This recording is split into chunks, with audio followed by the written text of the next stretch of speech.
Sitarama project పూర్తయిందని చెప్పి అడావుడి చేసి ఆగస్టు 15వ తారీఖు నాడు ప్రారంభానికి రాష్ట్ర ముఖ్యమంత్రి గారు వచ్చారు. ప్రారంభానికంటే 2 రోజుల ముందు మొత్తం కాలువలే పూర్తయినట్టుగా, సీతారామ ప్రాజెక్టు పూర్తయినట్టుగా, ఉమ్మడి ఖమ్మం జిల్లాకు సాగునీళ్ళు ఇస్తున్నట్టుగా ప్రకటించారు. కానీ ఇక్కడ రైతు సంఘాలు, ప్రజలు, మేధావులు సీతారామ ప్రాజెక్టు పూర్తి కాలేదని చెప్పి ఆందోళన బాట పట్టిన తర్వాత ప్రభుత్వం కూడా ఒక అడుగు వెనక్కి తగ్గి 40% ప్రాజెక్టు పూర్తయిందని చెప్పి మిగతా 60% పూర్తి కావాల్సినటువంటి అవసరం ఉందని చెప్పారు.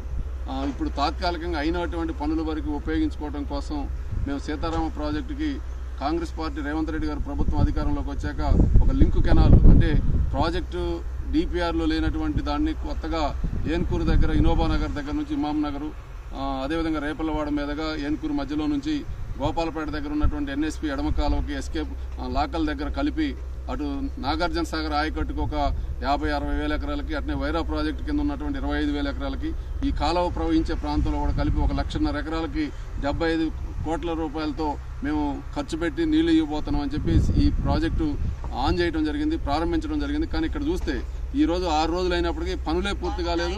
గోదావరి జలాలు వచ్చే అవకాశం లేదు. ఇంకొక 10-15 రోజులైనా నీళ్ళు వచ్చే అవకాశం లేదు. అక్కడ వర్షాలు లేవు కాబట్టి, వరదలు లేవు కాబట్టి అక్కడ సీతారామ ప్రాజెక్టు గోదావరిలో నుంచి నీళ్ళు వచ్చే అవకాశం లేదు.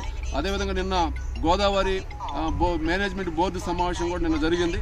ఈ ప్రాజెక్టు మీద ఆంధ్రప్రదేశ్ అభ్యంతరాలని తెలియజేస్తూ వాళ్ళు ఈ ప్రాజెక్టుకు అనుమతులు ఇవ్వద్దని చెప్పి పక్కన ఉన్నటువంటి ఆంధ్రప్రదేశ్ రాష్ట్రం కోరుతా ఉంది. కాబట్టి ఈ ప్రాజెక్టు జలమండలి, కేంద్ర జలమండలి, పర్యావరణ శాఖ, ఫారెస్ట్ శాఖ క్లియరెన్స్ వచ్చి సంపూర్ణంగా సీతారామ ప్రాజెక్టు అమల్లోకి రావాలంటే ఏ అభ్యంతరాలు అయితే ఉన్నాయో, ఏ అయితే కేంద్ర సంస్థల నుంచి అనుమతులు రాకుండా ఆగిపోయి ఉన్నాయో వాటన్నిటిని పరిష్కారం చేయాలంటే ముఖ్యమంత్రి రేవంత్ రెడ్డి గారు, ఆంధ్రప్రదేశ్ ముఖ్యమంత్రి వారి గురువు గారు చంద్రబాబు నాయుడు గారితో మాట్లాడి గోదావరి మేనేజ్మెంట్ బోర్డులో ఉన్నటువంటి అభ్యంతరాలు అన్నింటినీ కూడా ఆంధ్రప్రదేశ్ వ్యక్తం చేయకుండా వాటితో సానుకూలమైనటువంటి చర్చలు జరిపి పరిష్కారం చేస్తేనే గోదావరి నీళ్ళు వస్తాయి.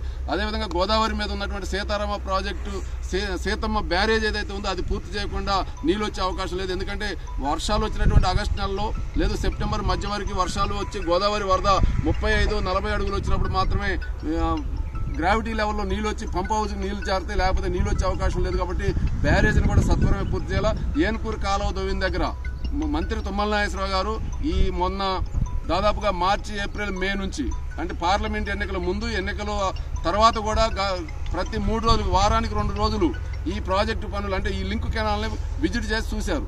మరి 6-7 రోజుల నుంచి రావట్ల తుమ్మల నాగేశ్వరరావు గారు. మరి జిల్లాలో ఉన్నారా, హైదరాబాద్లో ఉన్నారా, విదేశీ పర్యటనలో ఉన్నారో మాకు అర్థం కావట్లేదు. ఒకసారి ఈ ప్రాజెక్టు పనులు అప్పుడు ఎట్లయితే వారానికి బాధ్యత తీసుకొని ఎక్కువగానే వచ్చేటట్టుగా నేను చూస్తున్న హామీ ఇచ్చారు. కానీ రేవంత్ రెడ్డి గారు సభలో ప్రకటిస్తారు, ముఖ్యమంత్రి గారితోనే మీకు చెప్పిస్తానని చెప్పారు.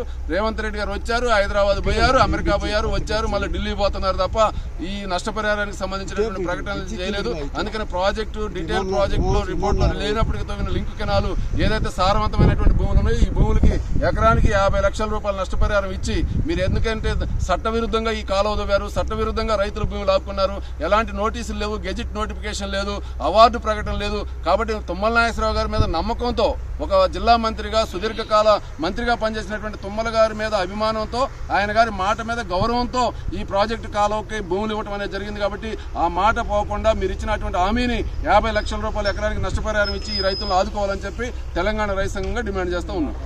ఈరోజు ఆర్భాటంగా మన ఆగస్టు 15వ తేదీన తెలంగాణ రాష్ట్ర ముఖ్యమంత్రి రేవంత్ రెడ్డి గారు ఈ సీతారామ ప్రాజెక్టు లింక్ కెనాల్ని ప్రారంభిస్తున్నట్టుగా ప్రకటించారు. కానీ ప్రధానంగా లింక్ కెనాల్ ప్రారంభిస్తే మన సంతోషమే. కానీ ఈ కాలువ తీయడం కోసం దాదాపు 100 నుండి 110 మంది రైతులు నష్టపోయారు. నష్టపోయిన రైతులకి ఈరోజు కూడా రైతు ₹1 కూడా పైసా నష్టపరిహారం చెల్లించకుండా తవ్వకుండా పోయారు. ముఖ్యమంత్రిగా మన మంత్రి వ్యవసాయ శాఖ మంత్రి తుమ్మల నాగేశ్వరరావు గారు స్వయంగా మా అందరితో కలిసి ముఖ్యమంత్రి గారి చేతుల మీదనే మీకు చెక్కులు ఇప్పిస్తానని చెప్పారు.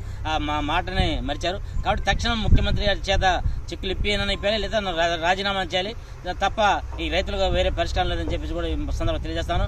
కాబట్టి ఇప్పటికైనా వ్యవసాయ శాఖ మంత్రి త్వరగా వచ్చేసి మా డబ్బులను ఇప్పించాలి అని చెప్పి మేము డిమాండ్ చేస్తా ఉన్నాం.